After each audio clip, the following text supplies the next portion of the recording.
When my sister announced I was sitting on over $800,000, right in front of my mother's open casket, I nearly dropped the tray of mini sandwiches I had brought from the kitchen. I'd flown in, exhausted, jet-lagged, and emotionally threadbare, to grieve and say goodbye.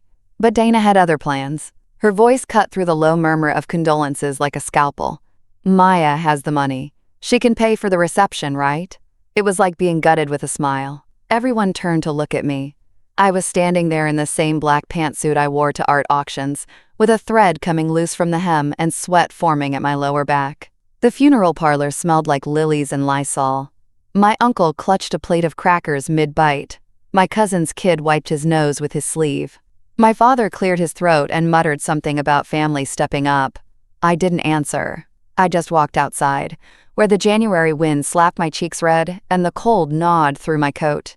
It wasn't the first time Dana put me on the spot. It wouldn't be the last. But something had shifted inside me like a hairline crack giving way. Let me back up. I'm Maya Collins. I appraise rare artwork for a boutique firm based out of Portland. It's not glamorous. Lots of shipping labels, dusty archives, and magnifying glasses. But I love it, especially the part where I work with objects that hold value. Meaning. Even when nobody else sees it at first, that wasn't how I grew up being treated. My sister Dana is the golden child, always has been. She was the pretty one, the outgoing one, the one with potential. She got braces, dance classes, her first car paid in full the moment she passed her license test. When she got into a pricey communications program at NYU, my parents remortgaged the house to make it happen. They beamed with pride, saying, "She's going to be something." Me? I was the quiet one, the helper, the one who picked up my mom's prescriptions and drove Dad to colonoscopy appointments. I got a partial scholarship to a state college and worked at a thrift store to cover the rest. When I asked for help with books, my mother said, "You're the strong one, honey. You'll figure it out." That phrase. God. If I had $1 for every time she said it, I wouldn't just be sitting on $820,000. I'd own the damn funeral home. But back then, I swallowed it. All of it. The secondhand praise. The invisible labor. The quiet, gnawing knowledge that love in our family was doled out like ration stamps, and mine were always short. I didn't know then that I'd someday break the cycle, that I'd claw my way into a life they couldn't control. But it started, I think, with the night Dana took my childhood room and turned it into her yoga studio. It was over Thanksgiving break. I'd taken a cramped Greyhound from Portland back to our childhood home in Sacramento, the whole 12-hour ride smelling like old nachos and diesel fumes. I was 23, barely scraping by, and still naively believed coming home would feel like home. Instead, when I stepped inside, I found my twin bed dismantled, my posters rolled up in a corner, and Dana's yoga mat spread across the floor like a territorial flag. "Oh, didn't Mom tell you?" she chirped, lighting sage like it was a spell to banish me. I needed space for my content. My subscribers are really into my Morning Flow series. Mom had shuffled in behind her and added, "Well, honey, you don't live here anymore." And Dana's building something real. I stood there in the hallway with my duffel bag cutting into my shoulder, while Dana unrolled a foam roller and did some half-hearted pigeon pose. My bedroom, the one with my thrifted bookshelf, the glow-in-the-dark stars I refused to take down, the corner where I cried through Algebra 2, was now a backdrop for Instagram stories. That night, I slept on the pull-out sofa. Springs jabbed my ribs. The hallway light flickered. I stared at the ceiling and did the math in my head like I always did when anxiety wouldn't let me sleep. Dana had gotten $18,000 for her braces, $1,200 a month rent when she interned in LA, $6,000 for a summer personal brand retreat in Bali. Another $24,000 in tuition gaps Mom and Dad figured out with a HELOC. Not to mention the car, her white Volkswagen Tiguan with the heated seats and the Manifest It bumper sticker. Me? I'd sold plasma 4 times 1 month to make rent. The ledger lived in my head. Every time Dana got a leg up, I made a mental note like a tired accountant of emotional injustice. Not because I was petty, but because I was surviving on crumbs while being told it was a feast. "You're the strong one, Maya," Mom would say. "You don't need as much." As if needing help was a character flaw.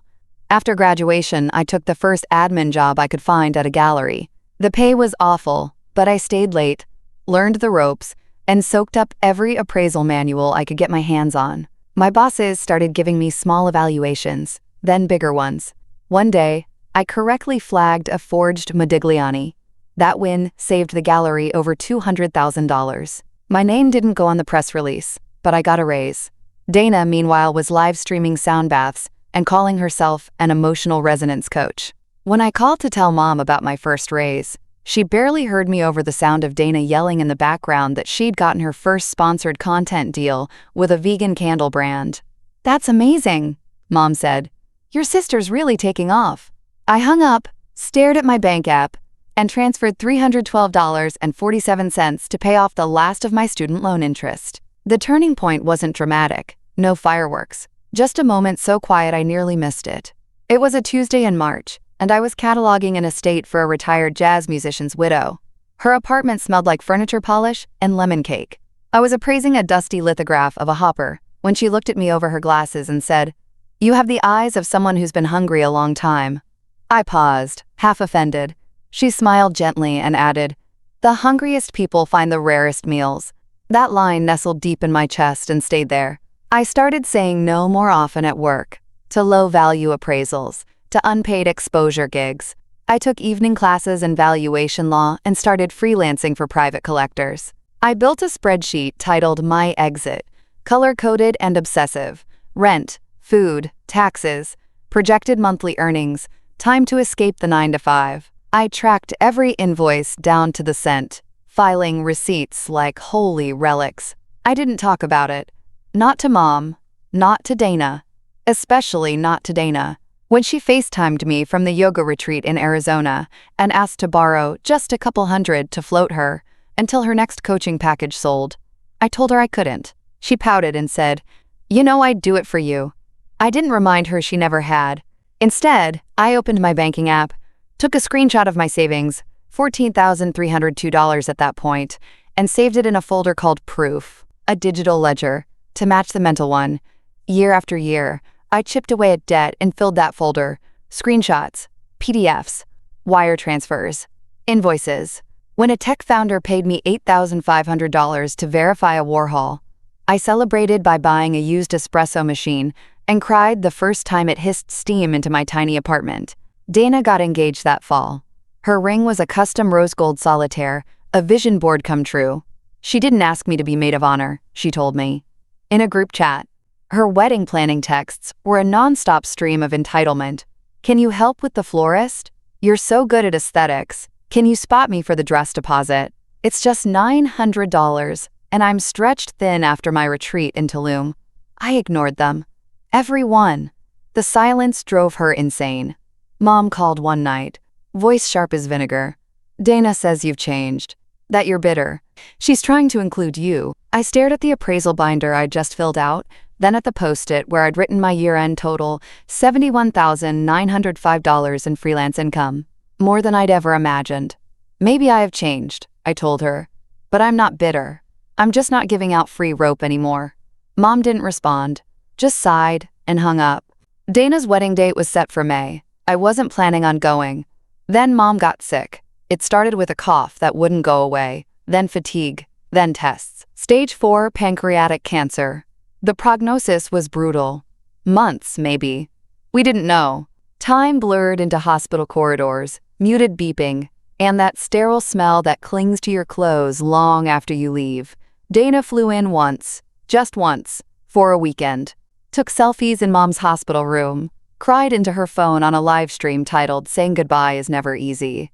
Then she left, claiming her energy was too fragile for all this suffering. I moved home. I cooked, cleaned, managed the meds, sat with Mom during chemo, and listened when she cried about her body breaking down. She called me her anchor, said she was proud of me. I think, in those final weeks, she saw what she hadn't before. Or maybe she just had no one else left. One night I found her old jewelry box in the linen closet. Same box I'd seen since childhood. Faux mahogany, chipped clasp. Inside, beneath the cheap necklaces and rusted clasps, was a letter. A scholarship letter. Addressed to me. Full tuition. Art history program. Issued the year I graduated high school. Postmarked 2 months before I enrolled in state college. I stood there, staring at it, heart pounding like it wanted to crack my ribs. I flipped it over. There was a sticky note in Mom's handwriting, faded, but legible. Dana needs NYU more. Maya will understand. I dropped to the floor, cold tile against my knees. Something in me died in that moment. Or maybe something was born. I didn't bring it up to her. What was the point? The damage was done. Mom passed 2 weeks later. The funeral was on a gray Thursday. Dana wore designer black and fake tears. She played the grieving daughter like a pro, clinging to people who hadn't seen her in years and calling herself the strong one. I didn't cry. I'd done my grieving in real time, not for show. The reception was at the church annex. Cheap catering, rented chairs, Dana holding court like it was her bridal shower. She spotted me across the room and raised her glass, then dropped the bomb. Maya can cover this. She has money now. She can handle it. And just like that, my private world, the savings, the years of grit, the hard-won stability, was dragged into the open like dirty laundry. It wasn't just about the money. It was the audacity. I turned, walked outside, and pulled out my phone, opened the folder, looked at every screenshot, every file, every damn receipt of everything I'd earned. And I made a decision. The next time Dana tried to demand something from me, she'd walk away empty-handed. But not quietly. I didn't answer Dana's comment. I didn't confront her that day. I let her have her moment in the spotlight, pretending to grieve, pretending to be the generous daughter, by volunteering my wallet. But something in me had settled. Solid, unshakable. I was done being the family's silent backbone, the invisible wallet, the emotional landfill. A week after the funeral, I got a group text from Dana, titled, Bridesmaid Budget Spreadsheet Ribbon.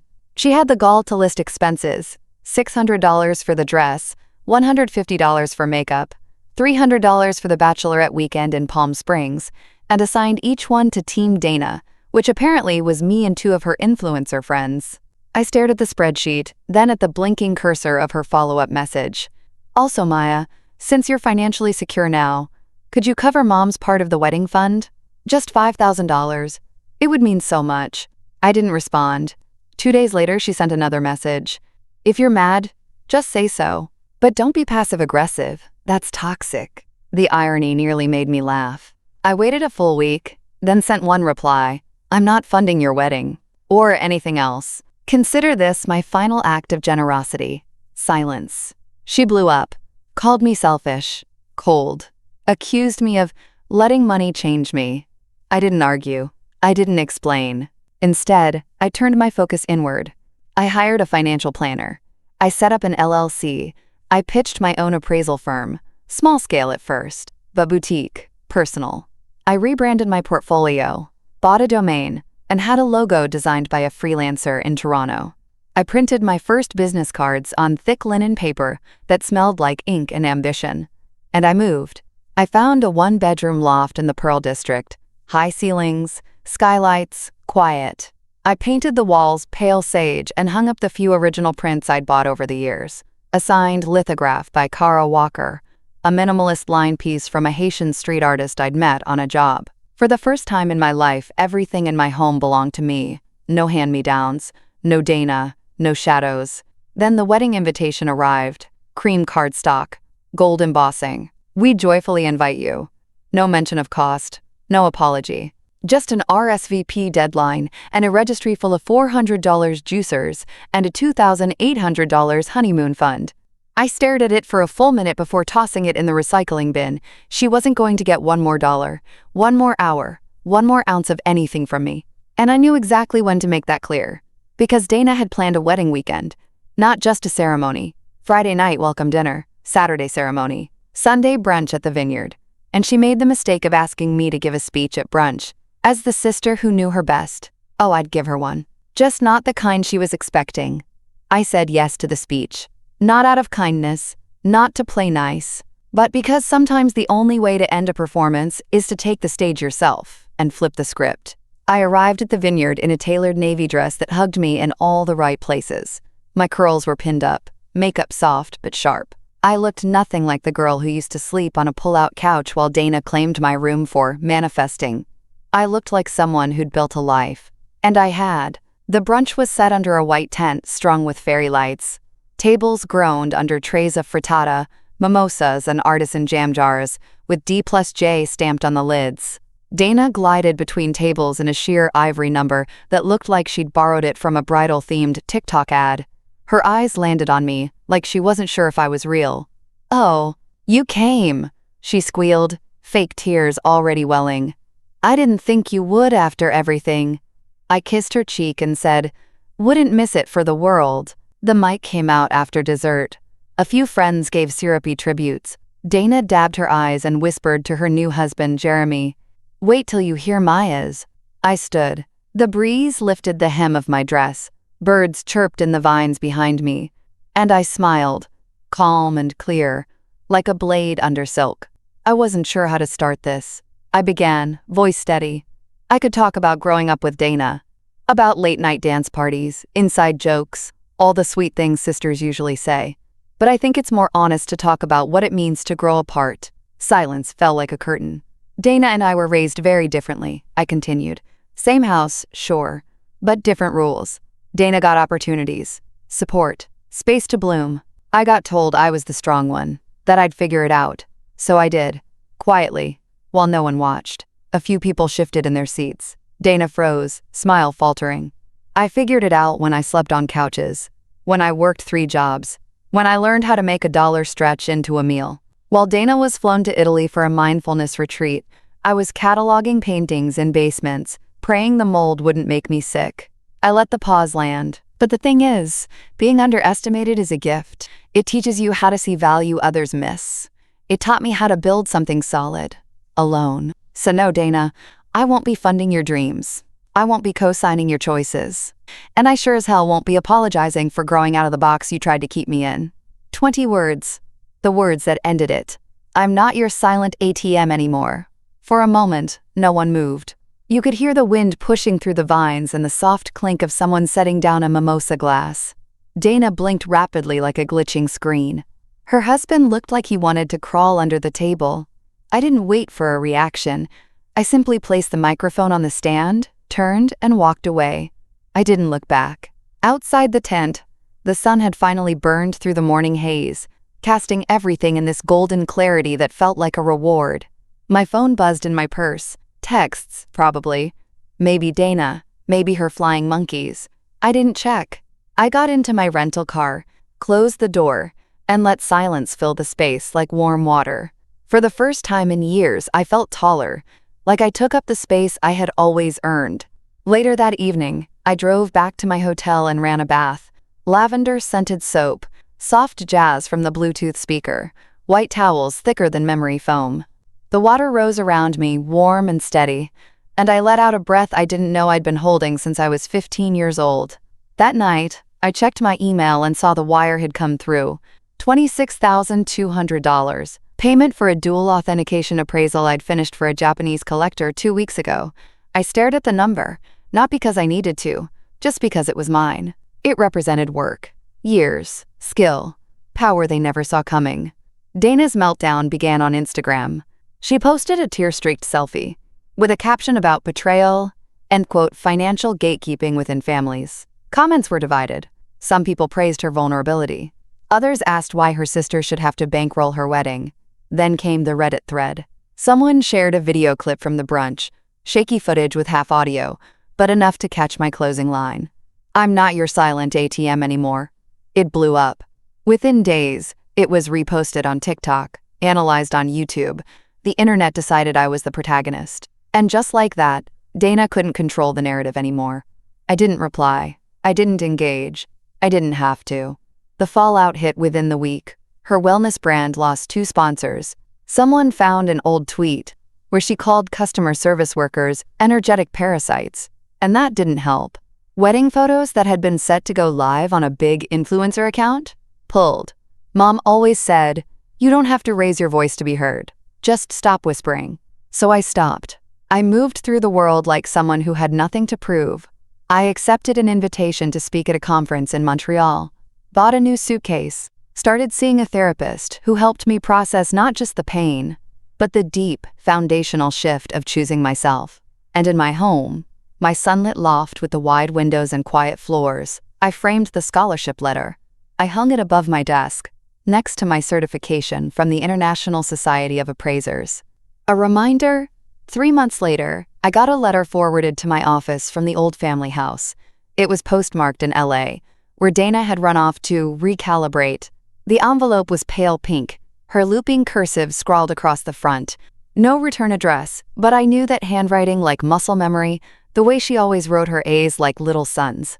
Inside, 4 pages of spiraling apology and blame, knotted so tightly together it was hard to tell where one ended and the other began. She said she was, quote, devastated by how I humiliated her. Said I'd weaponized my success. Said Mom would have been disgusted. That last part stung. Not because it might have been true, but because Dana knew it would sting. There was no mention of the scholarship letter. No mention of the yoga studio that used to be my bedroom. No mention of the bachelorette spreadsheet. She ended with, "But I forgive you, and I hope someday you'll see how much I've always looked up to you." I folded the letter in half, then again, until it was a tight little square. I didn't throw it away. I just tucked it into the back of my desk drawer, next to the USB stick where I kept all my business archives. I didn't need to reread it, I'd lived it. I told my therapist about it at our next session. She asked how it made me feel. I said, tired, not angry, just done. And I meant it. Closure doesn't always come like a sunrise. Sometimes it's a door clicking shut behind you that you no longer feel obligated to open. Business was steady by then. Referrals flowed in. I'd earned enough to finally hire a part-time assistant, a sharp kid named Eli who asked good questions and didn't flinch at dust or delicate things. I started mentoring him the way no one mentored me. Sometimes, when I walked into my office with its high windows and the faint smell of paper and ink, I'd catch my reflection in the glass and not recognize myself right away. Not because I looked different, but because for the first time in my life, I looked whole. One morning, I got a text from Dad. Just a photo. It was the house. Ours. My childhood home. Shutters faded, grass overgrown, a for sale sign tilted in the lawn. Can't keep it up anymore. Thought you should know. No ask. No guilt. Just an ending. I didn't reply right away. I made tea. Sat on the balcony with the city humming below me. Let the lavender steam rise and curl around my face like a blessing. And then I texted back, simply, I hope you find peace too. The listing for the house went live a week later. Out of habit, I clicked the link. The photos looked nothing like the home I remembered. Washed out walls, outdated kitchen, carpet stains, no real estate filter could hide. Still, I recognized every creak and corner like a phantom limb. I didn't cry. I didn't feel much of anything. The place had stopped being home a long time ago. Long before the yoga mat. Long before the scholarship letter. Maybe even before Dana started calling me the strong one, like it was an insult. What surprised me most was the price. $379,000 as is. A steal for the area. I could have bought it outright if I wanted, but I didn't. I let it sit in my inbox, unread after that. I had better places to be. That spring, I was invited to appraise a private estate collection in Vancouver. 3 days of work, all expenses paid, and the chance to see pieces no one else in my field had touched in decades. I extended the trip to 5 days, hiked a trail, ate alone in a candlelit restaurant overlooking the water, watched the lights of the harbor reflect off the waves like shattered stars. On the flight home, I thought about Mom, how she used to hum Patsy Cline while folding laundry, how she made the world's driest meatloaf, how I wanted to hate her, but couldn't. Not fully. She was a product of her own small wounds, passed down like heirlooms. I didn't want to keep them. That night, I started a new spreadsheet. Not a ledger this time, but a plan. A real one. I titled it, Year of Reclamation.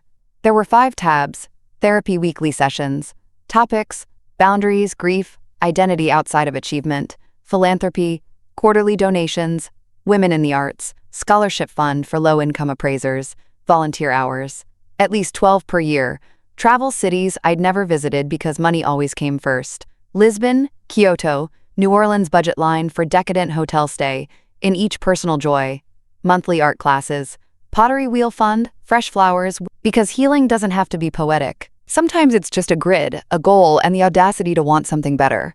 And I did. I wanted peace. The kind you don't have to perform for. The kind that doesn't come with an invoice. The kind you build slowly. Like a painting from 1,000 tiny brushstrokes no one ever sees but you. The following week, I stood in my living room, barefoot on the polished hardwood, and opened every window. It was a ritual now. I did it on days I wanted to feel new. The early spring breeze flowed through the rooms, carrying hints of jasmine from the planter box I'd filled last month. The air smelled nothing like the bleach and regret atmosphere of my childhood house. Here, everything was my choosing. My color palette, my silence, my rules, and I was finally learning to trust it. Outside, the city moved without me. Cars, dogs, people rushing to things I no longer had to chase. I poured myself a glass of sparkling water with lemon, because yes, I'd become that kind of woman, and sat on my favorite armchair, the one upholstered in emerald velvet that reminded me of museum ropes and old libraries. I opened my laptop not to work, but to update the year of reclamation spreadsheet. Therapy, on track. Volunteering, scheduled for next week.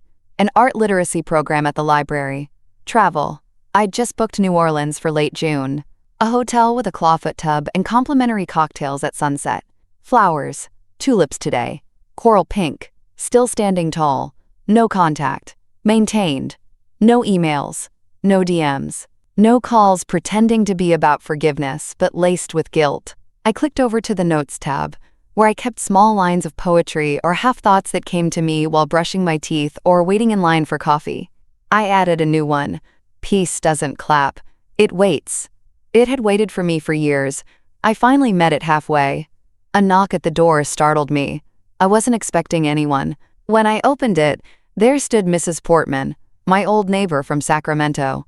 She was holding a faded manila envelope, her sweater flecked with lint, her smile tentative. "I'm sorry to drop in like this," she said, "but I found this in our attic. It was wedged between the floorboards. Has your name on it." She handed it over. The return address was in Mom's handwriting. After she left, I sat down and peeled it open carefully, like it might bite. Inside was a letter. Short, not poetic, just honest. "Maya, I don't know if you'll ever read this. If I were stronger, I would have said these things to your face. But strength, I've learned, doesn't always look like what we think. You were never invisible. I just didn't know how to love you without asking you to shrink. I hope one day you'll forgive me, not for me, but for you, so you can stop carrying the weight I put on your back." Mom? My throat tightened. Not from pain, at least not only, but from the strange, sharp relief of being seen, even too late. I folded the letter and slid it beside the scholarship, one in the same frame. Not to display them, but to remember who I had been, and how far I'd come. The sun was beginning to set outside, painting the walls in honeyed gold. I stood by the window and closed my eyes. No more ledgers, no more speeches, no more silent giving while others feasted. Just me, my breath, the creak of the floor, the scent of tulips in clean air, and that steady, lavender breeze curling into the corners of a home I built, room by room, with nothing but grit, grace, and the quiet refusal to stay small.